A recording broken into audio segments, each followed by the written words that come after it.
everybody, I'm Roberta. Welcome to my home. I'm so excited about today's segment. We're talking my language. We're making gnocchi. And gnocchi are those delicate little pillows that are usually found on a menu in a restaurant under the pasta section. But gnocchi are traditionally made with potato. Today, we're going to vary that a little bit, and we're doing a potato and mascarpone gnocchi. Mascarpone is the Italian version of cream cheese. It's half the fat of butter, lower in calories than cream cheese, and has a richer texture. And the addition of the mascarpone is going to make these little gnocchi very light. I can't wait to get started.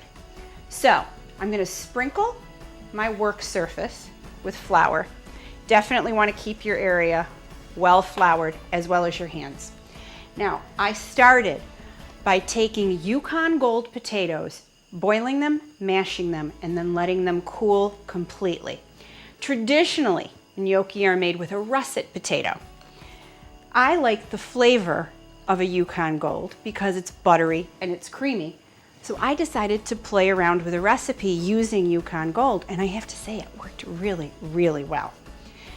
So my potatoes are completely cooled. They're on my work surface, and now I make a little well in the center, and I place my beaten eggs, a couple of pinches of salt, and some flour, not all, just enough to get me started. And working quickly with my hands, I mix it. Now, the best surface to use when you're doing anything like this, working with pastry, making pasta, is a marble surface like I have. But if you don't have a marble surface, don't worry about it. It will still come out. It's just that the marble keeps things cool. So you see how quickly I'm working this in?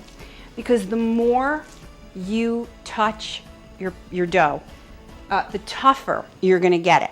So you want to do this whole process really in 8 to 10 minutes. A little more flour.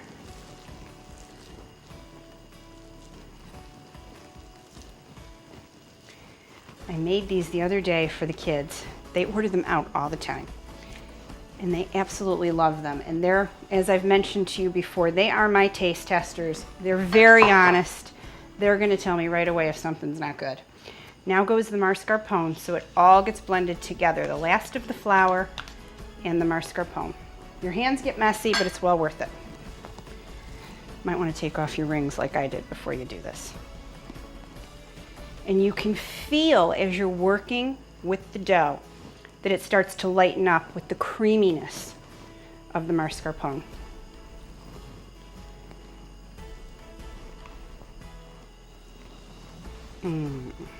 So good. You can see, what have I been doing this, 3 or 4 minutes? So it goes quick. You just don't want to take too much time.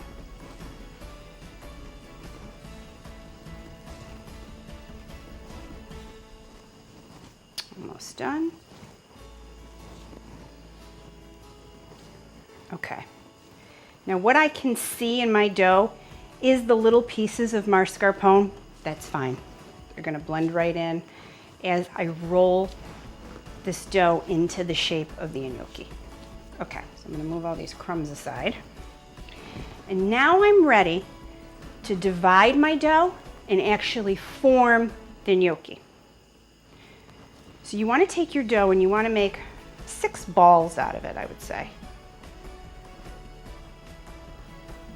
Off the hands. Need a little more flour on my hands.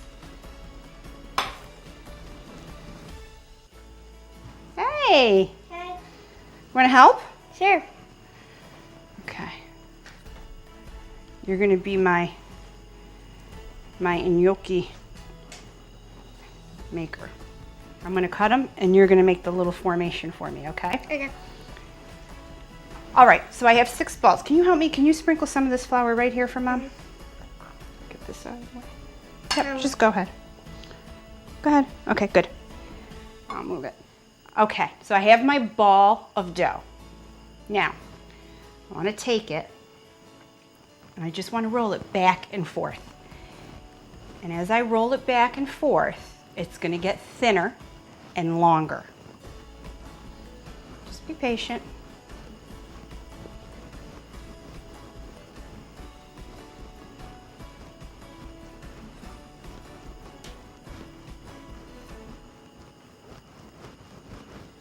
See how easy that is? Work on this end a little bit more. You want to try? Sure. Roll back and forth. Good job. You do that. Roll it a little bit for me. I'm going to clean my hands a little bit. Okay.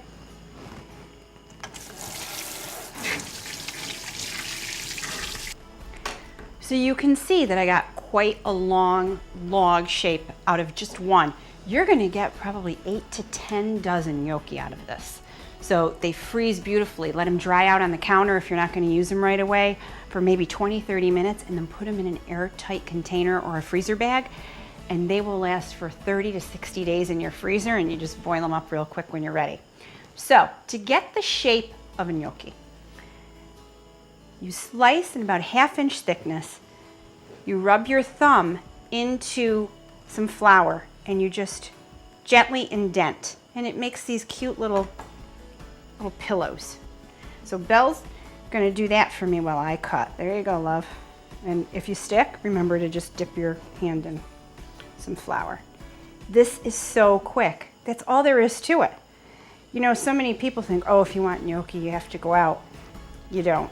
And like I said, with as much as this makes, you can have these on hand forever. If I were gonna serve these as an appetizer, because they are heavy, you know, they're filling, I would probably give everybody 8. If it was a main course, I'd plan on like 16 gnocchi per person and then have a little bit extra for those who want seconds. So I have 6 quarts of water coming to a rolling boil. I'm gonna add some salt to it. I'm gonna finish these up, and I'm gonna throw these into the pot of boiling water, and they're gonna cook up in 2 to 3 minutes.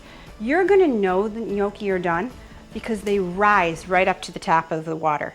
And immediately you wanna take them out with a slotted spoon and put them into the sauce of your choice. So when I come back, we're gonna be plating up these delicious little pillows. Doing a great job. Thanks.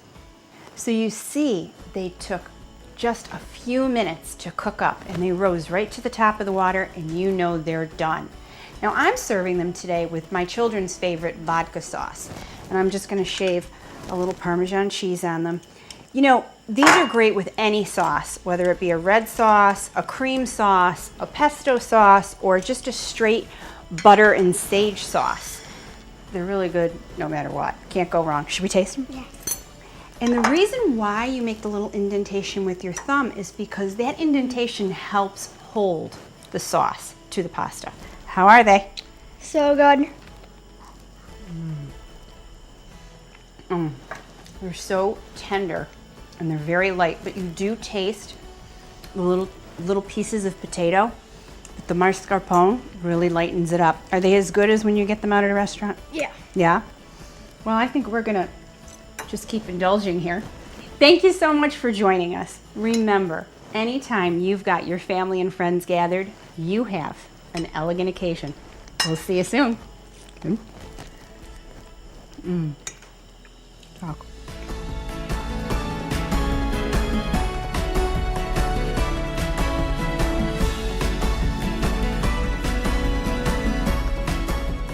Everyone, I'm Roberta, creator of The Elegant Occasion, and I want to invite you to join me at Page Hardware and Appliance Company on the historic Beautiful Green in Guilford, Saturday, May 4th.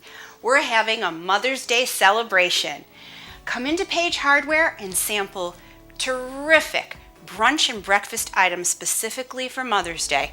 I'll be there cooking for you, and all proceeds benefit the Columbus House. This is a great charity, and we want to see you there sharing in the fun. See you May 4th.